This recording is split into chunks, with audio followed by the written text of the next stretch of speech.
E aí, meus amiguinhos? Encheu o saco pra falar isso. Há 20 anos atrás, a Rede TV achou interessante trazer um programa que estava no rádio pra televisão. Será que foi bom esse programa ter ido pra televisão? Algumas dizem que não, outras dizem que sim, mas não podemos dizer que não revolucionou a televisão de um jeito naquela época. Eu aprendi a editar vídeo pelo que eu vi na televisão. E eles me ensinaram muito, porque eles pegavam trechos de coisas e metiam no meio da fala das pessoas e eu achava isso muito doido.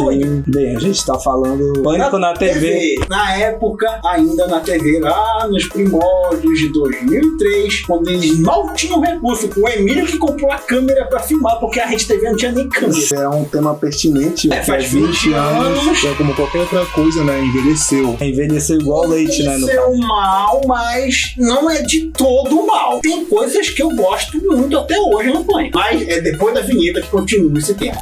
Cringe. Todos atentos olhando pra TV. Cringe. Pra TV. Como tu mesmo falou, né? Tem coisas que dá pra se aproveitar da época, principalmente da comunicação, né? Naquela época, no domingo à noite, quase ninguém tinha internet em casa, somente porque era caro e a maioria das vezes era discada, ou então a famosa Oi Velox, 100 KB por segundo. Menino, que velocidade é essa, Júnior? Tu só tinha uma opção, que era ver o Fantástico. Aí surgiram esses caras doidos que chegavam naqueles doidos, porque eles faziam a contracultura. Nós tínhamos uma TV linear, que é feito aquele programa de auditório, programa jornalístico, novela. O Pânico chegou lá pra fazer totalmente o oposto. Até o Pânico surgir, nós nunca vimos famosos constrangidos do jeito que eles faziam. O famoso tá acima da sociedade. Ele que tem que ser o bem tratado do mundo. Eles tratavam bem pessoas simples, morador, algo do tipo. Onde já se viu um programa de televisão que se leva a sério, dá uma coisa chamada Sandália da Humildade. Pra Daniela Cicarelli, o Clodovil que odiava e ele trabalhava na Rede TV e ele odiava o Pânico. Mas é porque eles eram muito chatos. Vesgo era um mala sem alça. E eles inventaram que a Daniela Cicarelli tinha 6 dedos no pé. Botaram na edição que ela tinha um dedo lá mais. Netinho de Paula deu um soco no Vesgo. Isso foi Não, maravilhoso. isso daí foi merecido, mano. Soco no Netinho de Paula. Agora, Netinho de o Paula Vitor O Fazano. Netinho de Paula era um Mas só que ele bateu também na mulher. E o Vitor Fazano que o Vesgo não fez absolutamente nada. Ele falou, faz anos que eu não te vejo. Ele deu um socão nele, cara. O Pânico, pra quem não lembra, ele nem começava às 9 horas da noite. Ele começava às 6 horas da tarde. Eu não peguei esse período 6 horas da tarde. porque eu era pobre. Mas aí era na Rede TV. Não, mas a minha TV custava pegar Rede TV. Como é bonita essa história. Eu peguei Pânico na época que tinha um programa antes do Pânico, que era tipo um show de calouros, só Sim. que era universitário. Nossa, eu não lembro disso. E eles eram do olho, era o cara. Sim, Mário Frias que apresenta. Sim, caralho, Nossa, você lembra do mano. nome dele? Que virou feminista.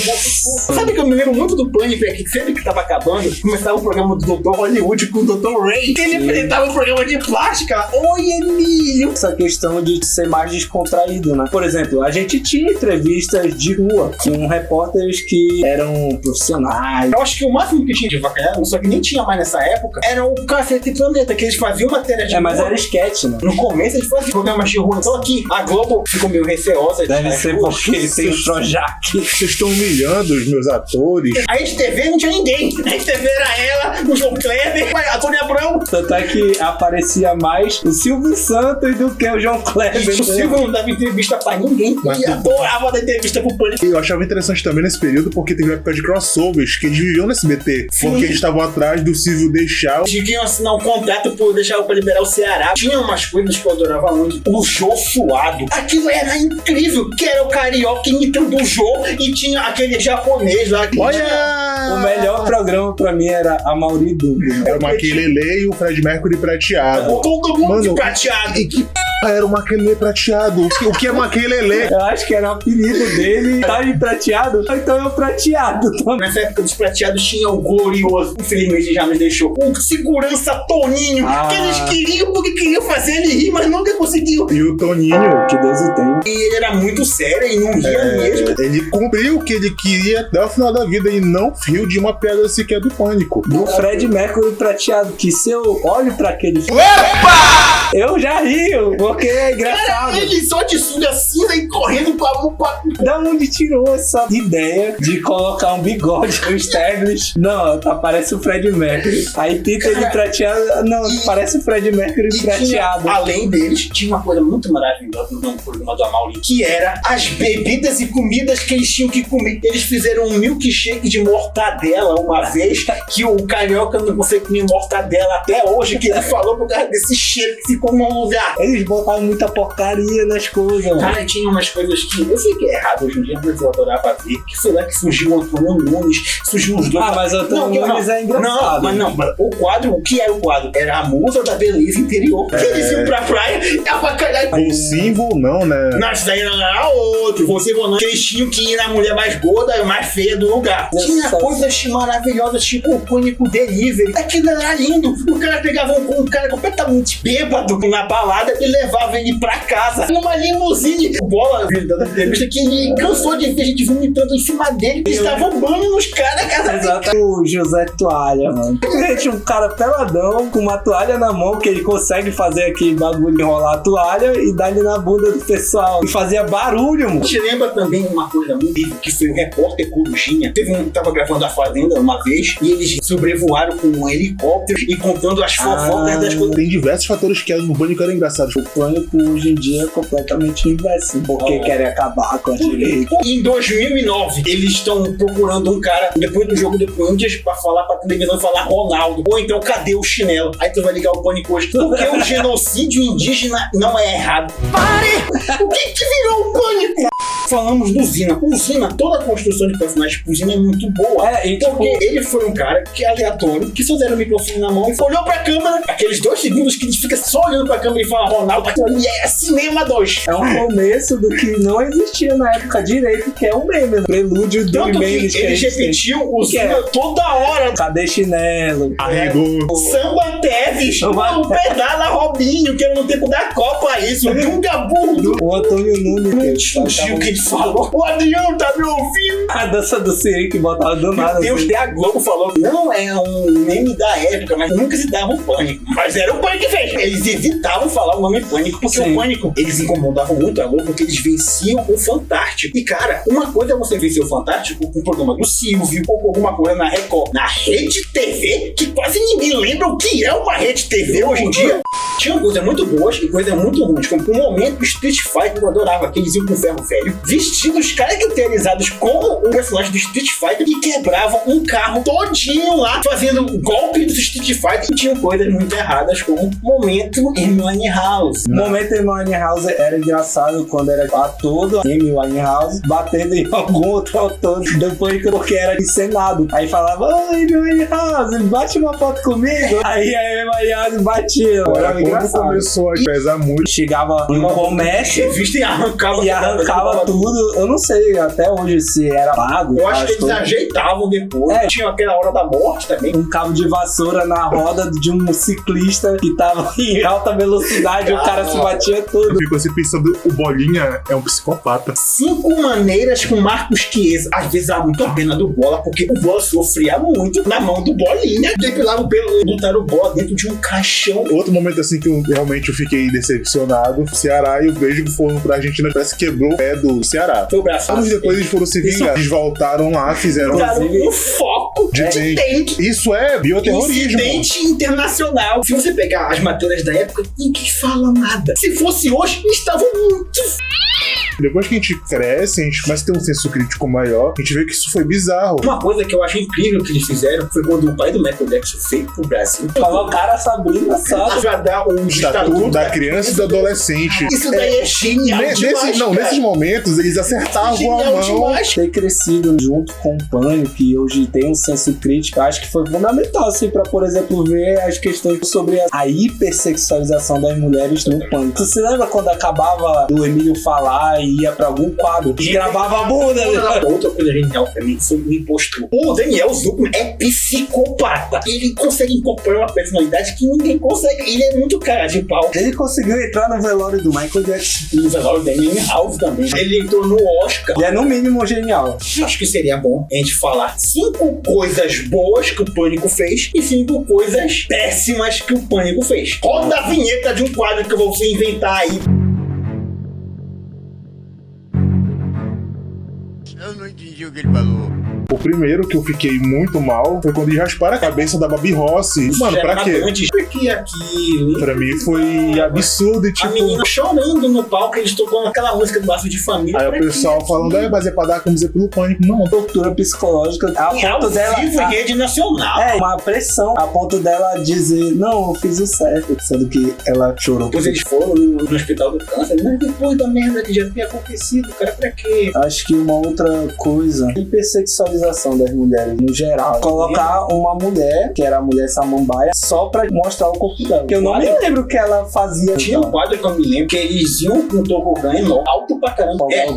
Cara, era das meninas completamente peladas. Ela não tinha nem os biquínis. Era só pra eles descerem um negócio lá e não se machucar todinha, né? Que isso? Era bem escroto isso. Outra coisa que eu acho que não deveria ter acontecido foi cinturinha do Zeca. Pra que a cinturinha do Zeca, que era quando o Zeca Camargo estava gordinho? Sim. Aí Nossa. eles inventaram, bora fazer isso com o Bola e o Vesgo. O Bola vai emagrecer e o Vesgo vai ficar gordo. um deles estava com risco de parada cardíaca. Exatamente, eu vejo. Pra quê, mano? O Zeca nem sabia disso, ele tava trabalhando no fantasma. Ele só engordou, normal, engordou, depois ele emagrece. Pra que vão inventar um quadro? A gente já citou, né? Que acho que pra mim foi um dos piores realmente, que foi o da dengue. Enaltecendo mais uma vez, isso não é legal. Não é legal no sentido de ser ilegal também. Uma coisa muito escrota e perdura até hoje é a questão do blackface. Não é algo que só o Pânico fazia. Rodrigo Faro já fez. Rodrigo Faro vai fazer até hoje, cara. Gugu fez. Tem aquela coisa que a gente já citou. O Ceará quebrou o pulso. Não é culpa só do Ceará, porque toda a produção tá por trás, eles né? pensam em pautas. Todo mundo pensa, então pensaram em colocar o Ceará pintado de preto, né? Uma pessoa negra. Quando o Eduardo Sterblitz pintou de preto pra fazer a Marina Silva. Que Isso é recorrente. São pessoas brancas que estão se pintando de pessoas negras. Né? Caceta e Planeta fazia muito isso. Não é só uma questão de racismo, mas isso abre margem pra um bocado de coisa. Eu ouço até hoje muita gente falar sobre mimimi. É uma coisa que é um fruto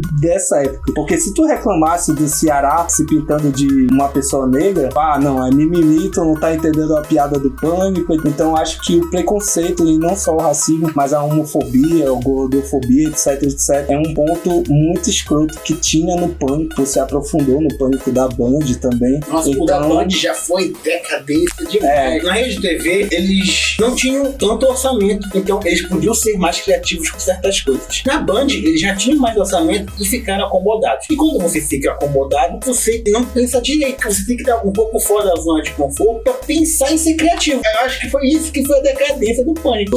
5 coisas boas que o Pânico trouxe pra televisão.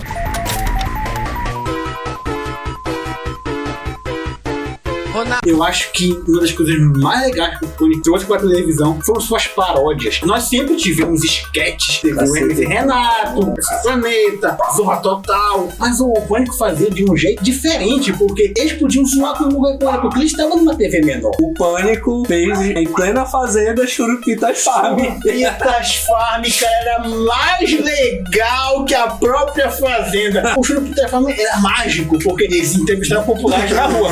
Eles trouxeram os populares pra dar fama pra eles. Aí tinha aquela vovó corintiana que falava uma palavra que parecia até aquela técnica da seleção lá, pia. Tinha alfinete. Usina mandando um salve, eu quero mandar um salve pro pedreiro da Churupitas Farm, pra pizzaria Pôr do Sol. Usina, ele processou o Pânico ainda depois. O Pânico tem uma casa pra eles. Cara. Às vezes não dá pra entender direito, né? Até o Pânico sentiu, saturou demais. Vou dar uma casa pra ele, pelo menos ele satisfeito, vão embora. Ele é usuário de drone. Faltou falar o Jô Suado. Eu nunca vi vi até o Carioca fazer, eu nunca tinha visto ninguém imitar o Jô. Ele imitava bem demais. Até o cenário era igual. O Carioca não parou só do Jô Soares, tinha o Rezende. Mais ou menos, mais ou menos. Boa noite. O cara do Boa Noite. Boris, Ronaldo Boris. E era bacana as imitações dele. E quando ele fingiu ser Hare Krishna, as quatro coisas. Sandália da humildade. Ele é famoso, tu quer mais o quê, mano? Maravilhoso! O cara não quer falar com a gente. A gente vai inventar essa A sandália. gente vai fazer ele falar com a gente. Ele vai ser humilde. Nossa, eles eram muito chatos. Não podemos vencê-los. Chute sério. Se você não falar com eles, vai ser pior. É, O jeito é tentar ser um amigo. De novo, tô aqui, tá bom, mano. Bora Fala aí. falar. O meu vai ser 3 em 1, pode ser? 3 personalidades que foram conhecidas no Pânico na TV. Que foi o Charles Wikipédia. Meu Deus, eu juro que eu não sei como é que o chat consegue lembrar de tanta coisa na cabeça. Mano, e ele era muito inteligente, cara. Eu sigo ele no Instagram até hoje, ele é muito bom. Então, as entrevistas dele eram a melhor, assim, sabe? Ele sempre fala entrevistava mais. informações que ninguém se lembra. Não, mas eu lembro. Era tipo o PVC falando de futebol da Tchecoslováquia. Ele realmente era aquele jeito. Ele é um cara gentil, muito tranquilo. Ele agradecia a Deus, mandava salve pra mãe, mandava salve pra namorada. E quando ele falava, agora eu vou peidar aqui. Era muito engraçado. Quando ele levantaram o peido. E quando ele começava a falar muito, começava a fechar a câmera e deixar ele falando sozinho. Era aquele barulho de vento no fundo. Ele fecha o microfone. Isso era muito bom. Confuso Sobrinho. Confuso Sobrinho. Esse cara- Dá pra entender esse cara? Era muito bom ele no Jornal do Boris. O pessoal perguntava pra ele, aí ele falava qualquer coisa, aí o pessoal continuava repetindo na montagem. E não era o que quer falar? Pois é, eu deixei por último porque é meio controverso, que é o Henrique Cristo. O Pânico era o único lugar que levava a sério o Henrique Cristo. Ele no programa do Pânico, ele era muito legal, porque o pessoal ia lá na chácara dele, entrevistava as R7, fazia música. Pai! É ruim, meu pai! Mas era controverso porque o Henrique Cristo, na vida real, ele é um Você acha picareta. Deus mesmo? Não, ele é um picareta, cara. Eu soube um tempo desse que ele é paraense. Parece! Tinha que ser daqui! Ou ele é paraense ou ele veio pra cá. Enfim, eu soube disso um dia desse porque eu tava vendo esse programa aí do Pânico na TV. Tinha ele com a motinha lá e as risetes. Nos comentários eu vi essa informação aí. Como eles conseguiram dar fama para populares, eles entrevistaram aquela pessoa uma vez. E ele repetia aquela coisa milhares de vezes até encontrar a pessoa de novo. E ele sempre encontrava ela de novo. O cara do Antônio Nunes, eles estavam lá entrevistando qualquer pessoa que tava lá pra ele. Fala qualquer coisa aí. Ele dava o microfone pra ele. E um dia que ele estava entrevistando o Sérgio Malandro, eles deram o microfone pra ele, ele ficou 10 minutos falando do avestruz. Pô, eu nunca vi o Sérgio Malandro cansado na minha vida, ele ficou cansado de falar.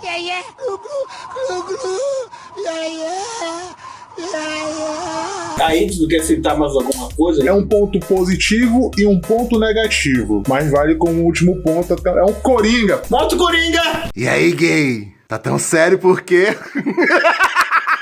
Bate ou regaça. Eu não gostava. E já foi bom porque ele já foi período final, então já serviu pra acabar com o Pânico. Muitos dos integrantes originais do Pânico já tinham, não tinha mais o Ceará, não tinha mais a Sabrina. As pessoas estavam saindo do Pânico e iam fazer o quê? Trazer youtuber. Bate regaça já é finalzinho de Pânico. Aí quando o bate regaça se saiu, ficou aquele negócio do Bambam ficar desafiando o pessoal lá no Pânico, ao vivo. Uma coisa dessa parte final do Pânico que eu gostava era daquela paródia do Masterchef. O Bola vestido de jacan. Uma coisa boa do finalzinho do Pânico que eu nunca esqueci até hoje foi o maravilhoso Igor Guimarães com seu boneco Josias.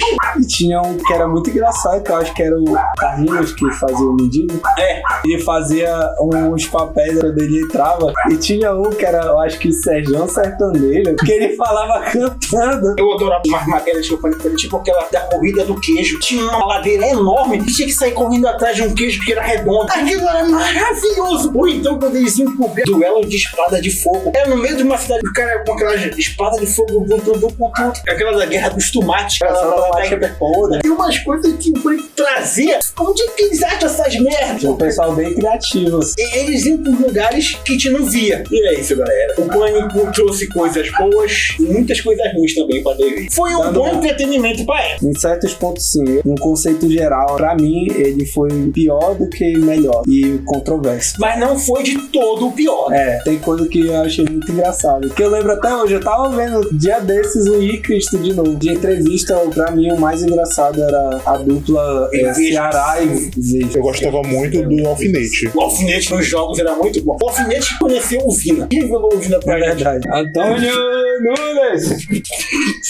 Teve um período de tempo, né, que eu conheci uma pessoa, contei que na minha vida e tal, foi divertido, só que depois ela foi embora. E eu me meti tudo quanto foi tipo de situação que nem homem merece estar. E por que eu fazia isso? Não sei, devia procurar terapia, mas eu não vou procurar porque eu sou um pouco preguiçoso por certos aspectos, também gosto muito de mim, mas ao mesmo tempo eu não gosto. Avestruz, avestruz, avestruz, glu glu, iê, pegadinha do malandro, bilu teteia, iê, fica aí, mulher, iê.